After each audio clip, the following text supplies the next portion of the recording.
Hello, ladies and gentlemen. My name is Jerry Bees. Isn't that amazing? Isn't that amazing? We're all here right now. So, when it comes to the album at hand today, we were going to react to it at one point. And I had basically settled on it. Cool, this is what we're going to do.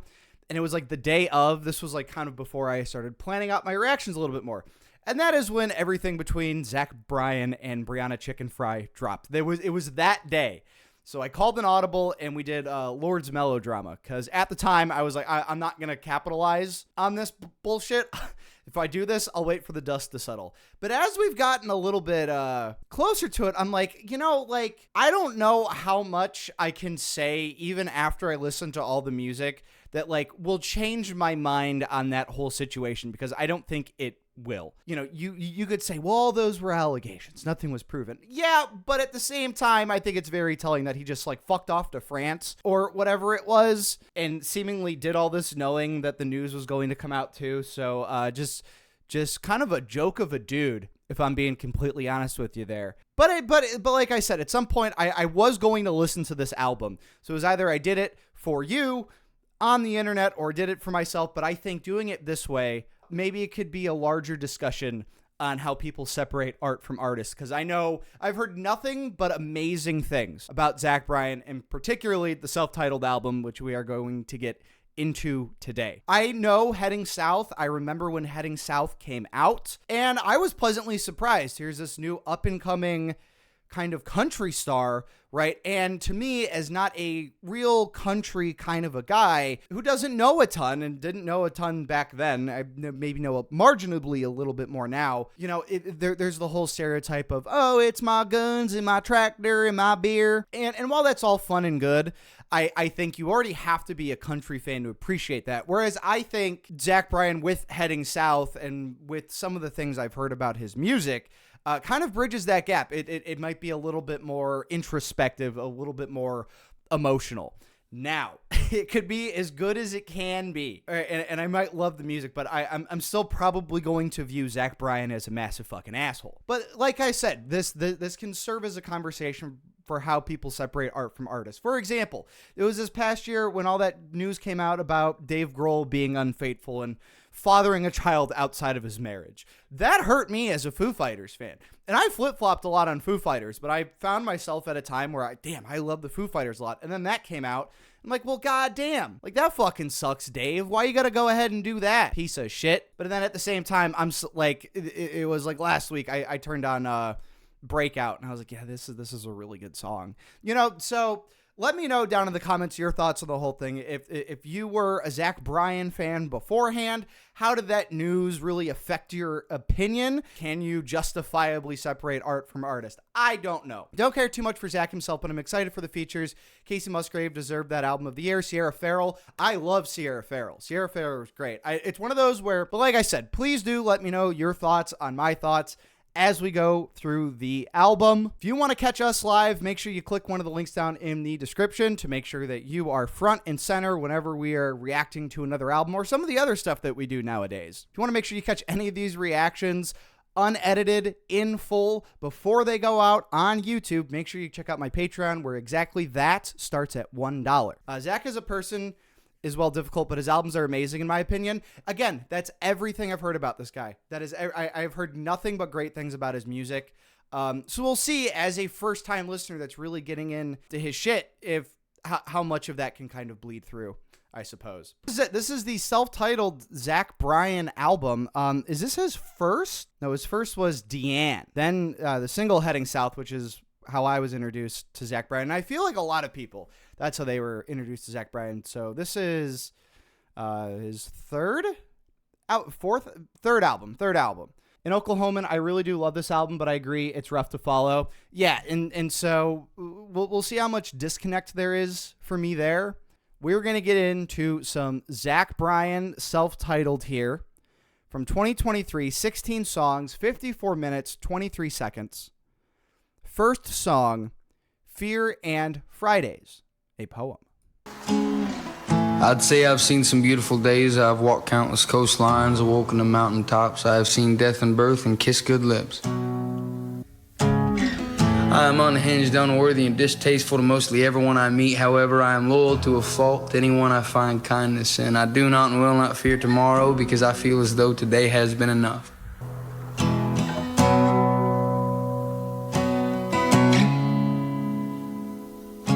Yeah, I think Fear and Fridays got an awful lot in common. They're overdone and glorified, and they always leave you one.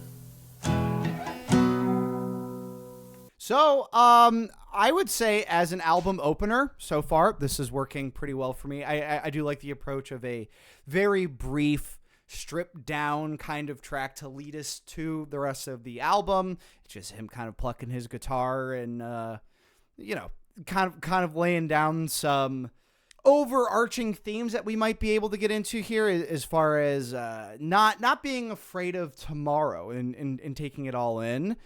I do like this line, Fear and Friday's got an awful lot in common. They're overdone, glorified, and always leave you wanting, as far as this concept of fear that, people can use it as an excuse to not kind of go on and fulfill their true meaning or their true potential and things of the like. Now, he didn't ask anything of nobody. That's what he says, except for an NDA, right? Come on. I could not resist that joke.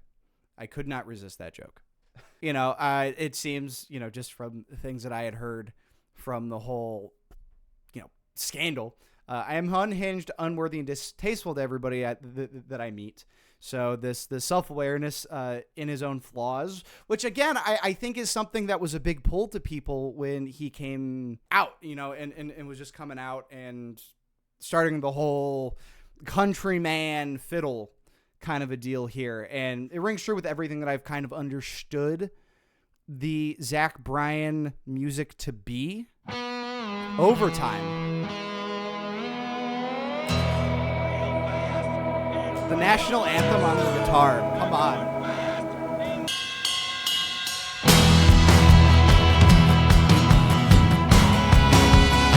Hey there, darling, won't you love me down? I'm 51 miles out in interstate town. I just decided I ain't keeping quiet and I'm free. So hold on tight, 'cause I'll be working overtime.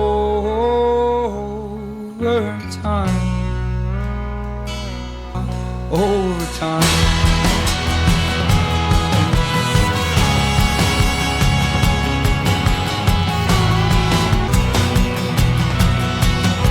I've been scraping by my whole damn life, and Granddaddy worked a double till the day he died.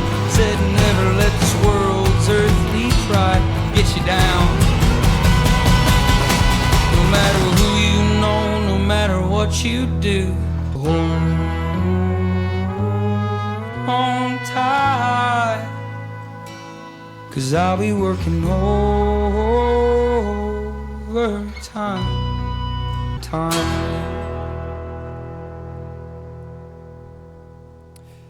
So it is quite interesting because through the vocal delivery and the acoustic guitar, and I would even argue some of the, themes, just mentioning Cowboy flat out, right? It does sound like a country song, but between the beat and how the horns are mixed in with it is like this more emo-y indie rock kind of marriage with country that I actually quite like. That I actually quite like, and it doesn't really ever hit like a huge crescendo moment or anything like that, which I think kind of runs along with some of these themes here, right? As far as not giving into, the earthly pride, as it were, and remaining a little bit more humble to that degree. There were just tons of emotion in this that, maybe like a more stereotypical country honky tonk kind of sound, would have completely overshadowed there. I was, again, I knew that this was going to be a tougher reaction. Like, can I even go through any of these songs without thinking about everything that had gone down? And this line here, I'll become what I deserve when it's all through. You kind of did that all to yourself there, bud. And that's just kind of what I got to say to that. But I mean, sonically, right? If we had to just judge the final product of the work, I enjoyed this. I did enjoy this. Summertime's Clothes. I've had cold and humid mornings on city streets and back porches, but I ain't ever breathed a breath as fresh as you. And the law don't ever come back here, and I reckon they don't try. I just put some beer on ice, let's just dance for a moment or two. 'Cause you're the fire of Carolina and Oklahoma too. The stars of San Luis ain't burning bright as you. You're the waves crashing down on the eastern coast. We'd always ride those back roads back when you got sick. Roll the windows down just for the hell of it. When the day's cooling off and the summertime's close, I lost faith in the world a long time ago. And the law don't ever come back here, and I reckon they don't try. I just put some beer on ice, and tonight I'm dancing for two. Well, I am a sucker for harmonica, and I think when I'm listening to any song with a harmonica, I always gotta, think back to myself, like, okay, like how much is the harmonica doing the heavy lifting for me here? And I think between the guitar and the harmonica, the instrumentation's great. There isn't a lot there, right? It's more of a sad, thinky kind of piece, because by the end of it, he's alone, dancing for two, right? And reminiscing on some love or, relationship that has since gone by. But I really appreciate how the vocals are mixed in this one, because they're like on top of everything else.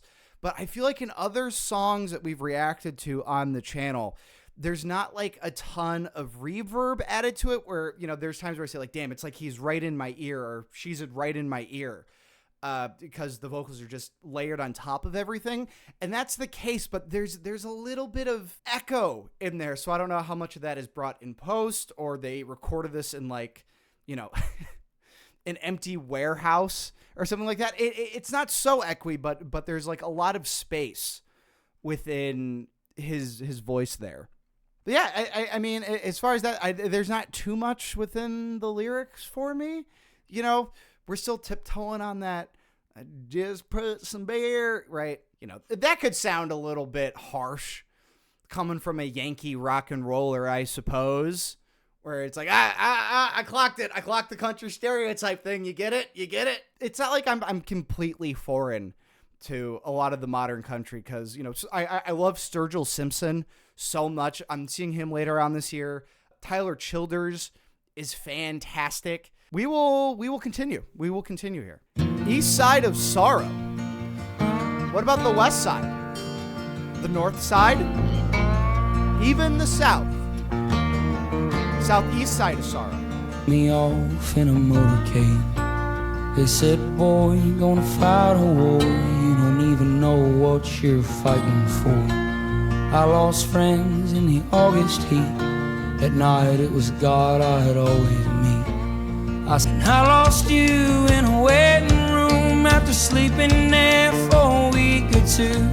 Doctor said he did all he could. You were the last thing I had that was good. He said the sun's gonna rise tomorrow, somewhere on the east side of sorrow. You better pack your bags west, stick out your chest, and then hit the road. Heard your brother lost his mind in the city last fall. Was it his blood or his conscience or the alcohol? If you ever get the time, come on home.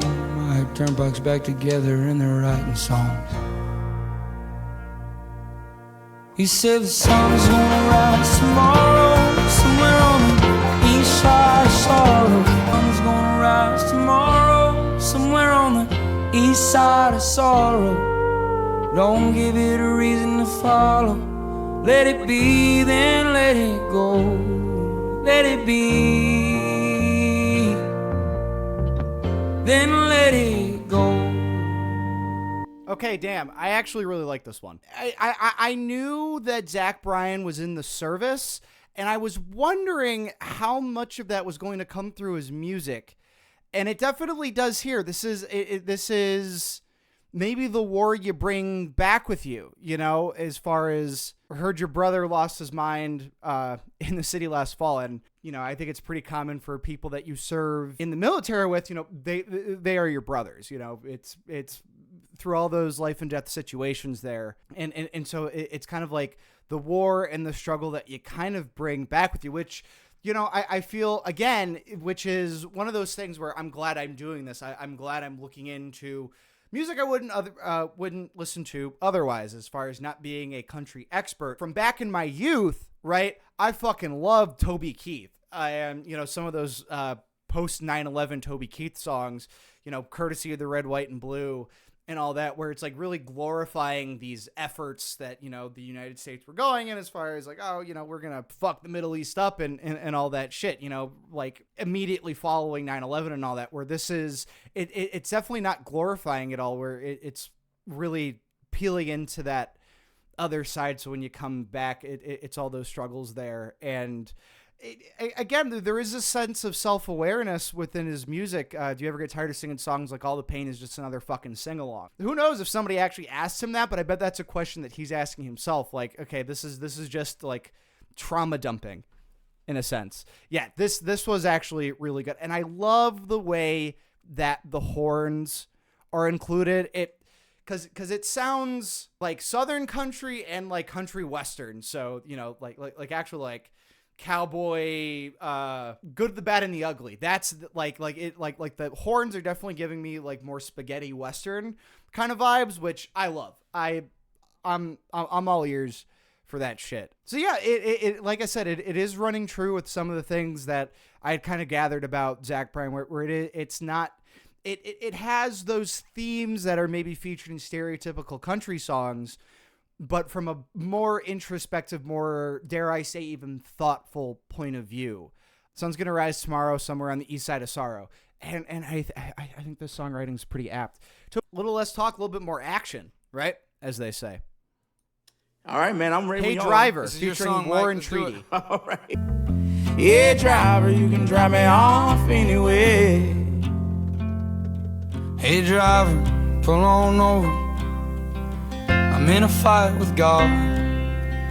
Hey driver, I've been riding this lonely way too long. All the love I had worth giving was all spent on my songs.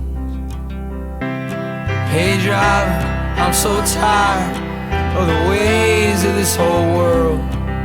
Just drive until the tires melt. We'll come back when it's here. Take me down a road that's a little bit winding, to a place they still put sugar in their iced tea. Hey driver, you can drive me off anyway. All right, so it really seems the point of this one is this concept of being out on the road. Now, I know that there's the Martin Scorsese directed. It's not even a biopic. It's a, I guess it's a concert movie called The Last Waltz, kind of highlighting the band. And while I haven't seen the movie, I know that a big portion of that movie is this meditation on the concept of the road. And The Last Waltz was about the band. The band is called The Band. I'm not trying to like Abbott and Costello you, like who's on first kind of stuff. The band is called The Band. If you know the band, you know the band. I know the band. The band's great. I haven't seen the movie though. But this idea of how the road can kind of just beat you down, and how The Last Waltz, you know, they were also at the end of their road and what they were doing. And it kind of seems like what it is here, where it's like, you know, as a musician, as you travel, you know, you're missing out on all these things, whether or not you have kids or, you know, it's your wife or something like that. But it even gets to the point to where you're missing calls from your sister, you know, so these devices and these things that keep us all connected still aren't doing their job and making sure that, we don't feel alone or something like that. And that's really what this is. He's feeling alone on the road to the point where it's like, just get me off this goddamn bus. Just put me literally anywhere. But as far as how the songs are structured, I am really liking, especially in the last song, in East Side of Sorrow, where, it just completely like stopped before it gets picked back up again. But again, it's none of these like super big crescendo moments where there's like this massive climax. There is this slow, methodical approach that isn't boring me at all. And I think a lot of that has to do with just how soulful the vocals have been so far. I know that this is the first song on here, The War and Treaty. I'm not familiar with them, but damn, were their vocals good on here. But Zach's vocals have been very good this entire time. So I got to give him credit to the sense that where there's a slower, methodical approach, and I'm not being any at all bored, and I'm really enjoying some of the narratives that they're putting together here. Nevertheless, we shall continue. Fear and Fridays. Didn't we just... Oh, okay. All right, so this is Fear and Fridays the song, not Fear and Fridays the poem. This is the song Fear and Fridays. Okay, so a little callback from the introduction of the album. Gotcha. Force choir, my blood's hit a boil. There ain't no fire. I just love the way the light beams in, but I got bad news. I'm fearing Friday again. Love me again. I got a fear, dear, that it's a Friday spark. You only love me like you mean it when it's after dark.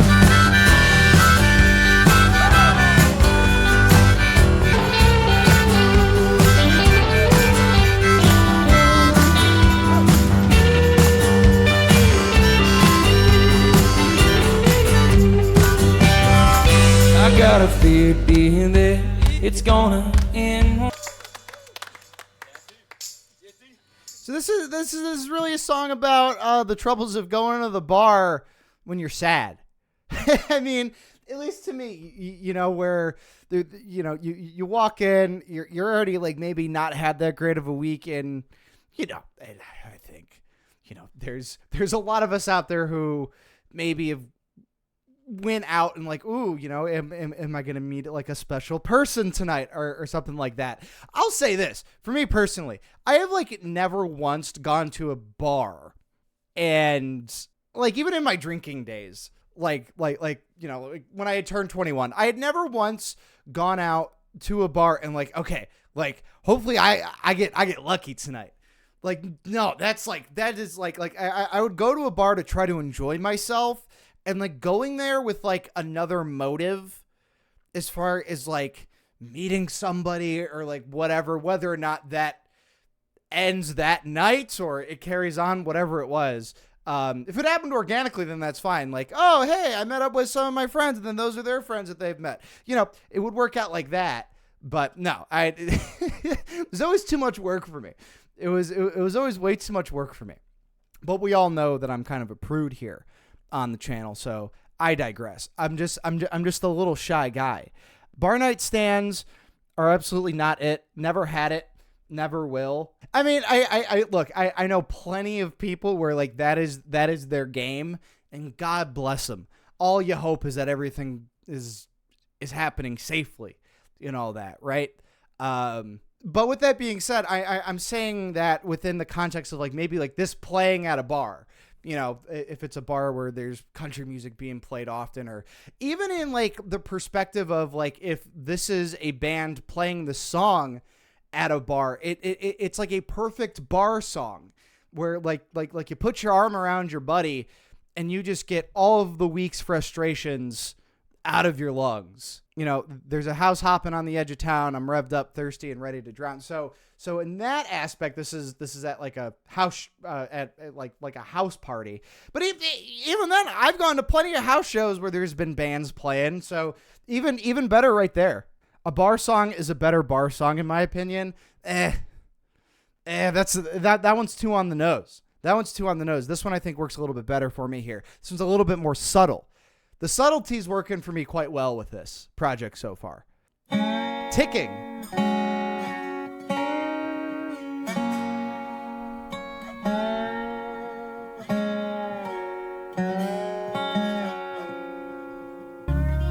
I'm cutting ties with things that bind my heart to this world.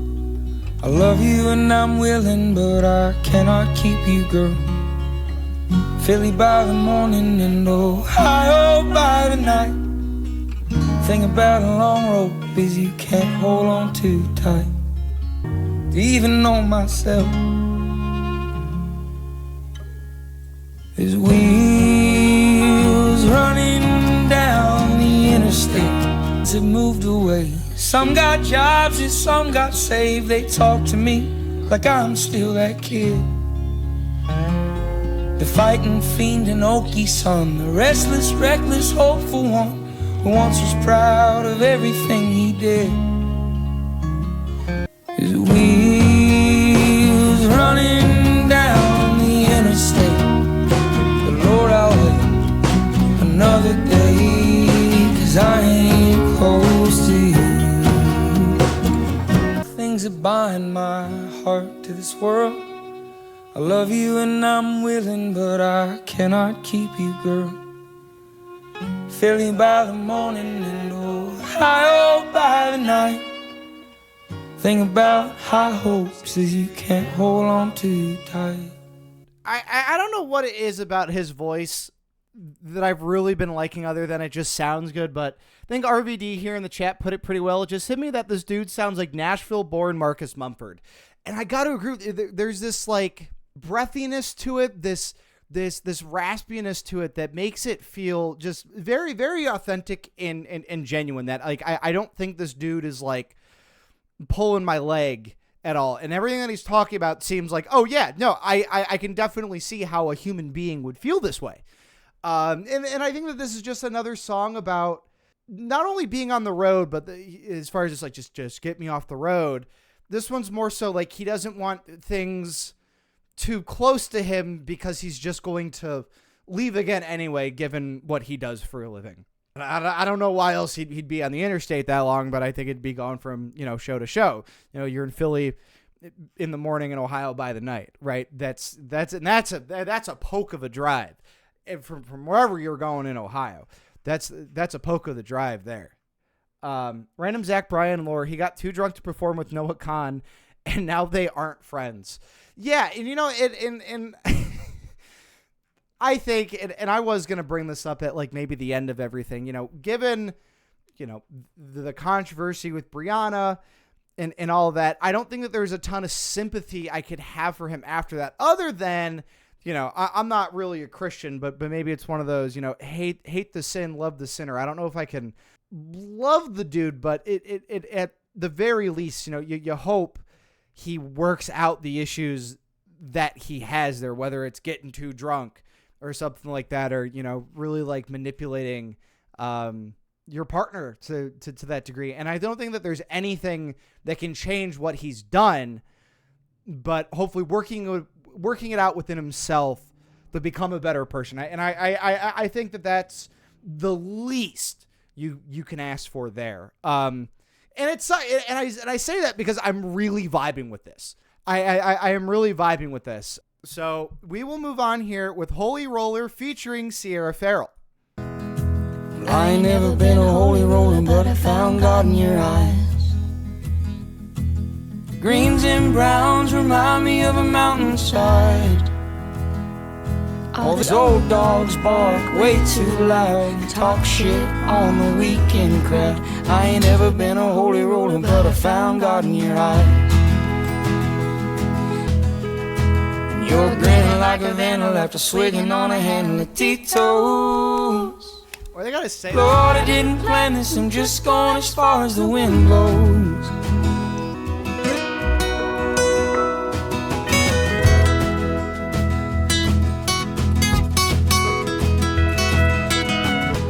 I ain't never been a holy roller, but I found God in your eyes. The greens and browns remind me of a mountainside. I ain't never been a holy roller, but I found God in your eyes. Well, this song's relatable in the sense that look, man, it's like Winston Churchill said, eyes are the windows to your face. I think if to really make a connection with somebody, you got to look them in the eyes, and man, a good pair of eyes go really far for somebody there. And I like this attention to that more than anything else here in the song. But that's also like not like anything incredible that he's saying. It's more so that for him, looking inside this one pair of eyes, he's like, oh, now I know what God is like. I have stared God in the face, and man, is he beautiful. Outside of that, I think we're just rolling with a lot of what I've said already as far as this. Actually, I haven't said this explicitly, but it's really easy listening. There's no point to where I'm any at all like annoyed by any of this, which I think I'm a much more level listener of any type of genre now, just because, if it was like back in the day, if you want to take like metal for an example, where I'm like, well, this sounds a little bit too similar. I don't really get, the differentiation between, bands or style, but it was explained to me like, no, it takes an untrained ear, or it takes a more trained ear to kind of get the nuances in every little thing. And I think, probably while I was still even in college, it was like, oh no, just country music is just like super annoying to me. Whereas like, I don't really think that there's been any song that's been a sleeper on this album yet. And that's just to say that there's like not a ton for me to pull out of this one other than Sierra Farrell's vocals complementing Zach's very well. But I kind of figured that would have been the case. I mean, you have two people with very nice voices on a song together. What do you like? Do the math. What the fuck do you think's going to happen? It's going to sound great. This like it's not muted, but this like acoustic guitar solo that was. I mean, it's a solo in the sense that we're featuring the guitar there, but it's not like the rest of the mix goes down. It's just you hear the acoustic guitar just kind of noodling around a little bit. And again, it's slower. It's more methodical. They're just kind of allowing you, or it might have been here. I don't know where it was exactly. But it's slower. It's a little bit more methodical, and they're just kind of allowing you to be in this space, which again, I'm really appreciating the atmosphere of this album a lot. I think I'd say. I just don't Tito's. After swigging on a handle of Tito's. Tito's. They were gonna say, give me that fucking bottle of Tito's. It's Tito's. It's real quick. Tito's. Jake's Piano, Long Island. I finally quit smoking cigarettes, and I don't go downtown drinking till it's dawn. The best parts of you are here, but you're still gone.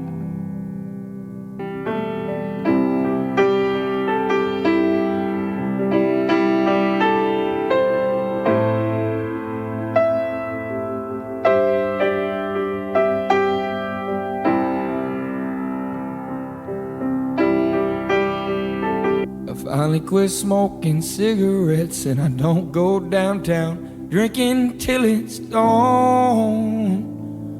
The best parts of you are here, but you're still gone.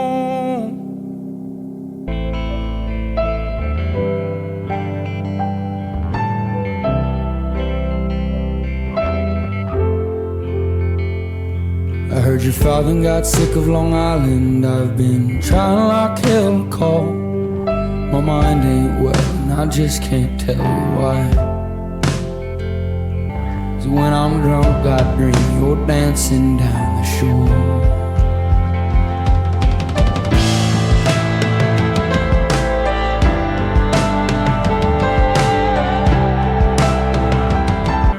My mind ain't well, and I just can't tell you why.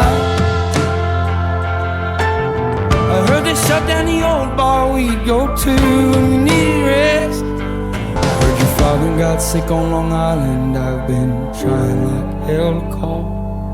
My mind ain't well, and I just can't tell you why. I heard they shut down the old bar we'd go to when we needed rest. We'd always stay out too late Tuesday nights. So I didn't really vibe with the second half of the song when it picked up. It's almost like in antithesis of everything that I was saying before. No, you're about the same where, it's like when it does build up, it doesn't hit like a super big crescendo or a climax or anything like that, but it definitely builds up to a more epic moment in the second half of the song that kind of took me out completely of the first half of the song, which was fantastic. I gotta listen to more country because if the low ends of the organs and the bass, the keyboard and the keys that were going on before this part of the song were fantastic.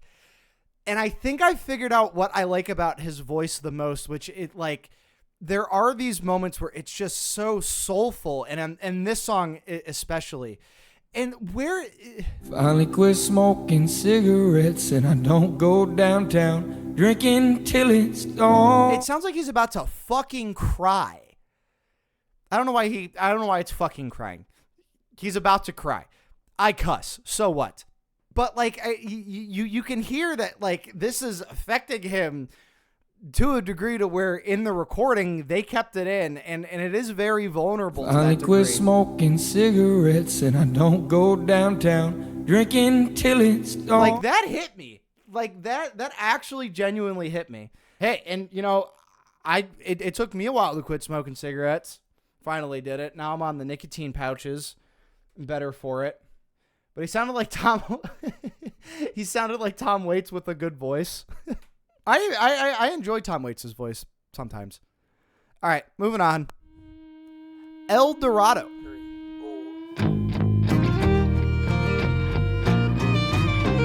Some palm mutes.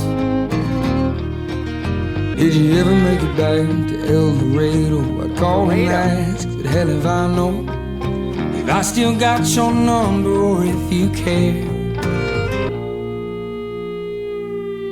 To El Dorado, hell if I know if you're still alive. There's a note in the glove box of your drive. El Dorado, hell if they know the difference in a hero and a man I wish was still by my side. How our grins look scary brave. My mama always said we look so handsome when we shave. Hell if they know the difference in a hero and a man I wish was still by my side. You're in every last memory of mine. To my favorite old devil dog, he told me he had finally headed home. So I don't know if I wasn't paying attention too much to the lyrics here, or if it's purposely left to interpretation, and I'm kind of leaning on that end of things. But who knows, right? This is only my first time ever hearing the song, and that is, I think at the end of the day, the worst part of reactions, right? I'm not going to get everything the first time around. This just somebody, a long lost friend of his that, that by the end of it, they told me he had finally headed home. So he's passed on. He's no longer with us, kind of a deal. This looks like somebody from his past, as his high school days.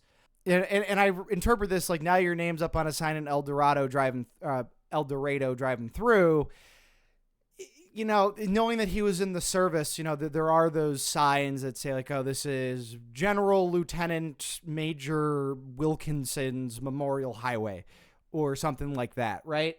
Do you pronounce it like that? He's pronouncing it El Dorado. I thought it was El Dorado. Like the Eagles song. I'm a stupid idiot. I'm thinking of Desperado, not El Dorado. Like Road to El Dorado. Early 2000s animated children's films with suggestive themes of side. I feel like this one is about somebody that he was in the service with that passed on. You let me know if I'm wrong on that. But yeah, still kind of liked it. All right, so here's the Casey Musgrave track, I Remember Everything, featuring Casey Musgraves. 1 billion plays. So this seems to be the big hit on the album. And not only that, but at least on Spotify, because that's what we're using here, this is like the Zach Bryan song, I guess. Caitlin in the chat says that this one's a banger. So we'll see just how true that is. Rod girl and whiskey's gonna ease my mind. Beach towel dress on the drying line. Do I remind you of your daddy in his 88 Ford? Labrador hanging out the passenger door. I remember everything. A cold shoulder, a closing time. You were begging me to stay till the sun rose. Strange words come on out of a grown man's mouth when his mind's broke. Pictures in passing time. You only smile like that when you're drinking. I wish. But when the hell are you gonna ease mine? You're like concrete feet in the summer heat. It burns like hell when two souls meet. Oh my God. Remember every moment on the nights with you.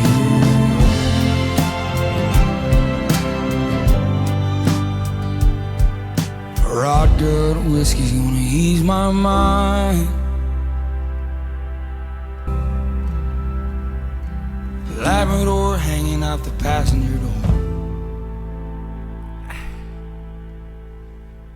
I mean, I can definitely see why this got 1 billion plays, because the vocals between Casey and Zach are just like absolute primed in this one. And then also, I haven't mentioned this at all, but between how dynamic his voice is, and in the sense that like none of these songs really like sound too different. So early in the album, you know, he said something about how all of his songs kind of sound the same. It's a very cohesive sound, and his voice kind of sounds the same through every song, but he just sings so low, and then, you know, in the line about, you know, the strange words come out of a grown man's mouth when his mind's broke, pictures and passing time, just how he just belts it out, and I feel every decibel of that when he gets up there and really starts shouting. I don't know who wrote this line, whether this was, because this was in Casey's section. I don't know if Zach wrote this. I don't know if Casey wrote this, but this line is awesome. You're like concrete feet in the summer heat that burns like hell when two souls meet. That is exceptional fucking songwriting. I love me some wordplay. And that's really, really good wordplay there. And they're, at least, you know, I know Spotify lyrics are sometimes wrong, but they're spelling it here like they're on the soles of your feet. But two souls meeting, you know, two people being together. It's something like that. The other thing I'll say here, you know, as far as, you know, like you only smile at me when you're drinking. Let's see, begging me to stay. Where is the one line? Something about, you know, he'll never be the man that he promised to be. And, you know, how prophetic that is with the current situation that we have. And I know it's been a while since that controversy dropped. Again, nothing's going to take that away, but it's like, you can do one of two things. You can either like acknowledge all of your faults and stew in that and not change a damn thing. And then it's obviously going to lead to, you know, obviously rightfully so, your reputation taking a huge hit because you brought somebody else down with you. Or you can change it. And that's, you know, hopefully he becomes a better person out of this, but it sucks that, you know, you had to bring somebody down with you. You know, and that's one example. You know, all we have is the Brianna chicken fry example there. But I mean, as far as I'm concerned, one example is enough. You know, God, you know, hopefully it's an isolated incident, because that shouldn't be happening to anybody. You know, so yeah, I mean, hopefully, you know, at some point he can look back on this and grow from it personally. to be honest with you, how he's dealt with that, we're just not saying anything and fucking off to France. I don't know how you solve that and come back, which from a music point of view is really disappointing because I am vibing with just about everything we've heard on this record so far. I don't know. Maybe it's one of those things where you can't ever talk shit about his discography because this is all that there is. Tourniquet.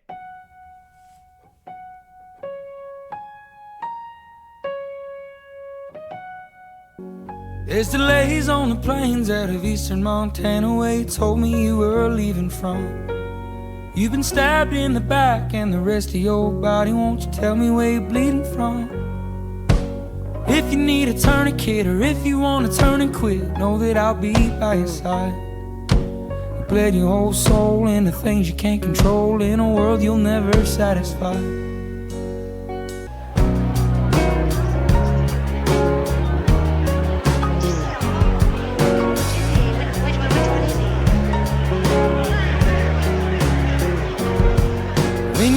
Feel the blood you spill into everybody else, I'll tourniquet your toes to your crown.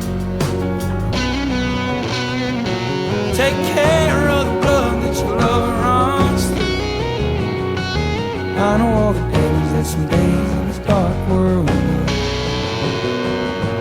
do. You were laughing last evening, something I dreamed of. Take care of the blood that your love runs through. I know all the damage that some days in this dark world does. There's delays on the plains out of eastern Montana where you told me you were leaving from. You've been stabbed in the back and the rest of your body, won't you tell me where you're bleeding from? So here, this is, I guess, the other side of him where he's not really... there was some self-deprecation there in that last one where, he's only smiling when he's drinking and, he won't be the man that he promised to be. But here, there's this more caring, empathetic side of him that he's going into with, again, some other great wordplay and songwriting here. If you need a tourniquet or if you just want to turn and quit, that's very clever to me because in there it's like, okay, you get a tourniquet because you want to stop the bleeding and keep fighting, or if you want to turn and quit, and just know that I'll be with you in whatever you decide to do there. And production wise, it's these subtle things that I'm really liking a lot. And in this song, I think it was an electric bass guitar. Or I don't know what else they're doing, but like the low ends in the instrumental sections and throughout the song are like really hitting me in a way that I guess I never really would have thought that a country song or album would really be able to do, but it's pretty consistent throughout. And then these like messy guitar solos, like I'm all about it. Because again, everything is kind of so subtle and like, here, earlier in the album, it was like the acoustic guitar, just kind of like doing little things. And here it was, they turned the distortion up, but they didn't turn up maybe the loudness within the mix. And it is just kind of in the middle of everything still, but it still hit me just as well. Hey, thanks for rating the channel, even if it's just one viewer. Thank you so much. Yeah, I've really dug the instrumentals on this entire album. And how it just like drops towards the end just completely, and we just come back with that little piano. Just it is really quite good. It is all very, very, very quite good. So next up we have the Lumineers feature here. I can like take or leave the Lumineers.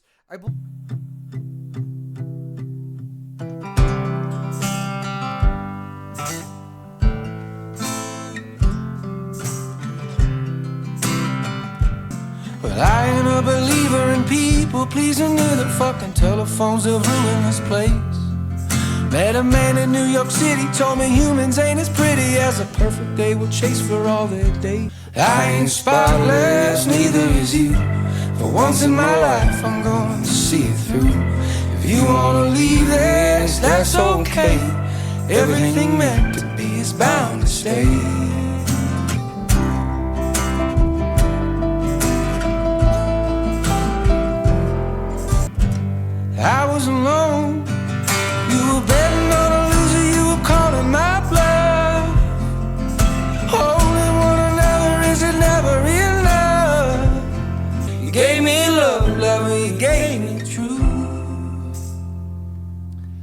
I mean, just another really good feature. I don't know if Zach is picking the people who are featuring here on this, or if it's the label's decision. Like, oh, like, we got to get this person on. It'll be good for marketing or whatever the fuck it is. But there hasn't been a single. I mean, arguably, I don't think there's really been a sleeper on this album outside of like, Jack's Piano, Long Island. I don't think I liked the Jack's Piano or the Long Island part of that song. But I mean, the features, especially between the Lumineers, Casey Musgrave, Sierra Farrell, and the War and the Treaty, just all of the accompaniments have been absolutely stellar. And I mean, the Lumineers, I don't know the dude's name, who's like the lead singer of the Lumineers, but his voice is very distinct to where, like, you're listening to a Lumineers song. And I think what another great part of the features on this album so far is that they're songs that really show off the best of what each of these artists can bring to the table. And not being very familiar at all with the War and the Treaty, I think this is really the first time I have listened to anything by the War and the Treaty. I don't know, maybe I'll look into it and I'll go like, oh yeah, I've heard that before. But being familiar with the Lumineers, with Casey Musgraves and Sierra Farrell, it's their vocals, man. And it's all come in really, really well, for me. And I'm ashamed, it sucks that this one comes at under 3 minutes, because I would have loved to stew in this one a little bit more. Yeah, this one was really quite good. And I like, as we're getting through and there's more songs that I like, I just keep getting more and more sad, because it's like, God damn, dude, like, why'd you gotta, like, ugh. I don't want you taking out your struggles on yourself, but definitely not on other people. That's all I got. We got Tradesman. And outside of the introduction track, which makes sense that it doesn't have a lot of plays, this has the lowest amount of plays on the album. But this seems like a proper song track here. We're at 3 minutes and 7 seconds on this one, so we'll dive in. We'll just get right into this one. No one on this side of town knows a good place for a boy to drown. They look at me so strange when I talk.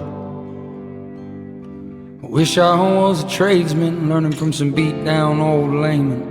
Some hillside they ain't named yet, sleeping next to mountain fire smoke. And everyone lately scaring me, it's all backdoor deals and therapy. The only callous I've grown's in my mind.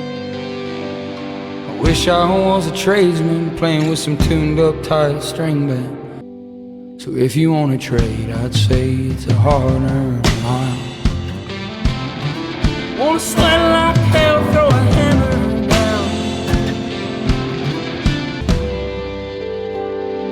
Something more that I need than accolades and sympathy, fatiguing in the summer heat while they smoke big cigars.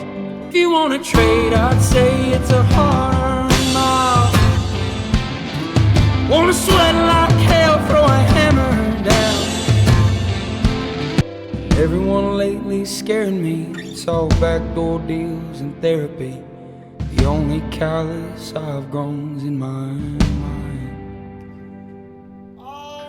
I would say, from a songwriting point of view, this might be my favorite on the album, because there's a lot of interesting things going on, I think, in the way that he gets across what he's trying to say here. So, again, this is my perspective and my analysis and my reaction. But, this is like, this way of life, being a country star or a celebrity, is just, it gets me to a point that I wish that I was just actually just working hard like a tradesman. Right. And I could see how you might look at that as like somebody who's not a celebrity and not a star and go like, dude, go fuck yourself. We trade with you in an instant. But there's something to be said about, getting, getting something out of your day and getting something out of your work and feeling that you've accomplished something there. And I really like this phrase, and to know that old feeling of a 5 o'clock smile. I think that's a really great phrase to describe like the feeling when it's 5 o'clock. Oh, thank God I can get the fuck out of here now. It's like a small little reset button there. And, lately everyone's been scaring me. It's all backdoor deals and therapy, to where you get to a point to where people are kind of making decisions about your career that you're not always involved in, or it could be something with whatever you're trying to get into venture-wise, which, you know, mo money, mo problems from that deal. And as somebody who's college educated and went like straight into like, you know, white collar work, you know, I did I was like, fuck this, and then I went into some blue collar stuff at one point, and I would have stayed if the, you know, supervisors weren't fucking terrible. And then I went back into white collar. But because I was like, dude, like fuck this office, dude. Fuck these fake ass people in this fake ass fucking office. Like, I want to like be doing something with my time, and it's honorable, and it's like out of a noble cause, like working like with your hand. I need something more than accolades and sympathy. So that's something where, you know, it's like, oh, you got this Grammy, you got that Grammy, you're on the top of the charts, and all this, that, and the other. Where it's like, you know, sometimes you just need to see the fruits of your labor manifest themselves.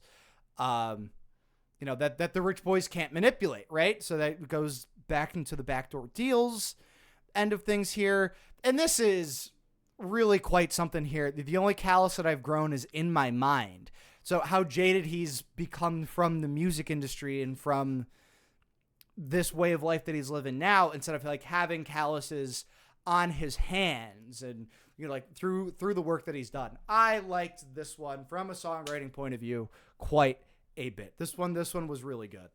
You know, maybe because I, you know, coming from a working class kind of family, I can really understand, you know, maybe the pride aspect in, you know, being a laborer, being a tradesman, or something like that. Ladies and gentlemen, the way AI is going right now, pick up a fucking plumbing wrench, you know, pick up a monkey wrench, because that's going to be some of the best work going here pretty soon. Get you certified, find a journeyman, and get to work. Here, this is Smaller Acts. God need to leave you wanting more slows, hard love metaphors. Leave your shoes off at the door, dinner's waiting on you. Friday afternoon at the Mercury Lounge, she loves a Prince song and a live sound. Never needs much and sure knows how to dance. Oh, I'm making fun. You feel it in a room if you was blind. There ain't a grand thing that they can do. She'll only love you if you.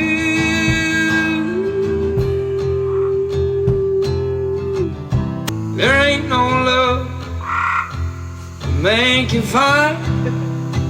You feel it in a room if you was blind.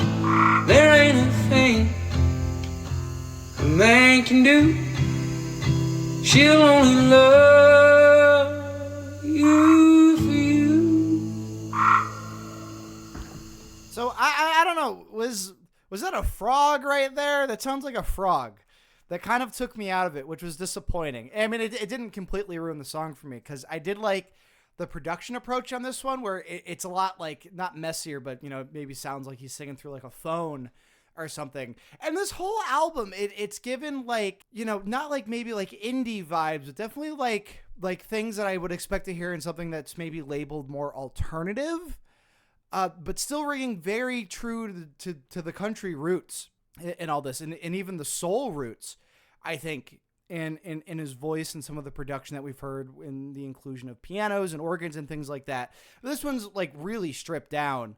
They're like, hey, let's just make it sound like it's coming out of a old phone and put some frogs in the background. No, and you know, and he's painting this picture of this lady who doesn't need a lot, right? She's very humbled and very satisfied in her surroundings, in her way of life. You know, she hates the bullshit, but loves the noise, you know, likes a smaller act, you know, in those small towns, playing in like a bar or something like that. And it's weird because, you know, he's saying like, there ain't no love a boy can find. You'll feel in a room if you was blind. But then other parts of the song, he goes, there ain't no love a man can find. So maybe there's this commentary to where like, you need to kind of grow up to be with this person.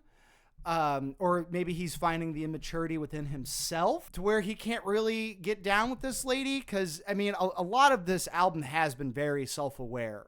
So there could be something to say in that aspect of things. But, I mean, this song sounds like the rest of the album, but it doesn't in the same way, in the sense that they're kind of cleaning up some of the, or they're muddying up maybe some of the cleaner production there. But I get it in the sense that it doesn't, they're singing about something, they're singing about somebody who doesn't want anything very flashy, and this song does not come off as very flashy at all. So as far as ringing true in the theme of the song, it works quite well. So with the last song here, we got Oklahomian Son, and I know that, you know, Zach Bryan's bona fides for country music kind of speak for themselves, because, you know, he's not just like a Nashville guy. He's from Oklahoma. He's from the country. So let's get into Oklahomian Son here. When I get back to Oklahoma, I'll be a little better off than I am right now. You talk so strong, but you can't stand straight. Swing on by, 'cause I know you ain't eating. Did the city beat your ass like the trash you are? You can't hide where you're from, with nightcrawler blood on your casting phone. You can fight and fiend and sell your guns, but you'll always be the Oklahomian son. And money can't buy no friend of mine, and money can't buy me back no time.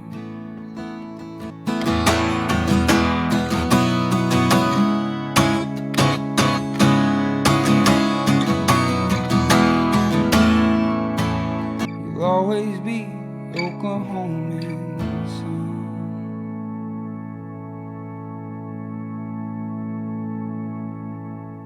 All right, in the final track here, we got somebody saying Oklahoma is beginning to sound like it isn't a real word anymore. Yeah, he does say it quite a bit here, but, you know, it's the name of the song. It's where he's from. Of course, he's going to mention it, right? And this seems to be something that, you know, there is this loose theme throughout the album as far as, you know, this self-awareness and finding faults in yourself, because there is a lot of self-deprecation, and there's quite a bit in this one, and maybe trying to fix the person you've been or trying to become somebody else. But, you know, it all kind of goes back to your roots, and there's only so much you can change or escape from or confront, I suppose. And, you know, there's the line here, did the city beat your ass like the trash you are?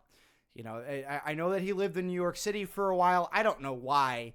But again, that's a very self-deprecating line there. And I get it, and it is self-aware, but I'm going to turn it back into, you know, the thing with Brianna, right? It's like, cool, yeah, you see your faults, but either this is the outlet for you, and like, don't let it be onto other people. That's kind of what it was. And it seemed like he couldn't get away from doing that, to where it's like, I got to call myself trash in my song or try to feel like I'm powerful over another person, you know, because there is a lot of emotional power plays, let's say. You know, I am self-censoring myself here and not getting into the whole of the thing, because I don't want this stream to be just that and like getting into all the nitty gritty here. I mean, just looking at the album itself, this song does bookend the album quite nicely, in the sense that, you know, he's talked about aspects of himself, and, you know, there's the self-deprecation, and that it kind of comes full circle, comes back to the place where he's from, and that, you know, just looking at himself as a person and realizing, you know, the cards that he's been dealt and what he can do with those cards, I think is the biggest question that I think we're still trying to figure out. But on the whole here, folks, the Zach Bryan self-titled, I liked it quite a bit. I think I figured out why people really like Zach Bryan's music. If you want to look at the self-deprecation as far as it being very honest, it is very honest.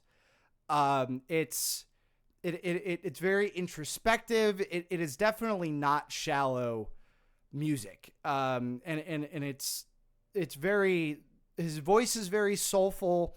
And I think you feel a lot of emotional weight while listening to it. I was really impressed with some of the songwriting on here. Some of the wordplay was really good. Like, you know, you're like walking on pavement or in the summer heat, you know, when two souls meet, you know, talking about the soles of your feet, or, you know, the only callus I've grown is in my mind. So not on your hands by working with your hands, but you've just become jaded from the music industry, and how he's kind of gathering those thoughts. I really appreciate it. I think all the features on this album kicked ass. The production was really cool in its subtlety, how the low ends were produced. And you know, maybe this isn't an isolated incident across country albums. Maybe I have to listen to more country. Please, I am so down to listen to more country. It's just a little unfortunate, I guess, as far as my introduction to country on this channel, that it had to be with somebody that I already didn't really like personally, or from what I've heard personally there. But it was going to be impossible for me to not bring that up, which is why at the start I was like, well, you know, do I talk about this album at all? Do I react to this album? But it's one of those things where while listening to music and becoming infatuated with a particular artist, there's going to be things inevitably that happen that are going to be either less savory, that you as either a fan or just a listener of music have to confront. And that's what this video can be. It can be a broader conversation on how we separate art from artists. And I'm glad that I was able to look at the music for itself. I think I kind of achieved that. You let me know how far I kind of came with that, but I think it's only fair to bring up the thing with Brianna and how all of that went down. I mean, I'll be honest, if you just fuck off to France and really don't say anything about it, I think that speaks louder than anything you could have said to defend yourself. So that's just kind of my 2 cents there.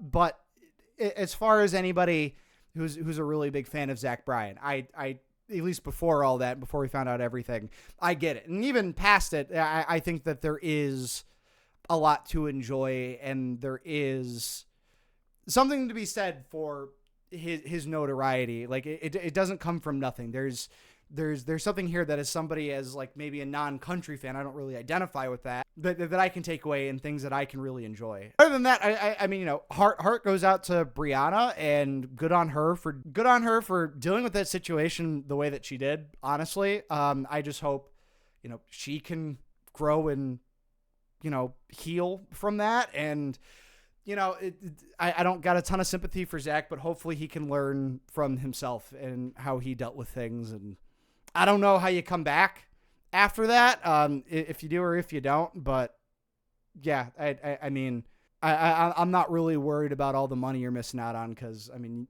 you kind of did it to yourself, bro. So that was my reaction to Zach Bryan's self-titled album. Please let me know your thoughts on my thoughts down in the comments below. If you have any other country albums that you'd like to recommend me to listen to and react to on the channel, please do let me know as well. If you want to see us live, make sure you click one of the links down in the description. And if you want to see any of these videos uncut and unedited before they go out on YouTube, please do check out my Patreon, where you can get just that for $1 a month. But with that said, I've been Jerry B's. You've been awesome. Take it easy. Diggity dog. Diggity dog.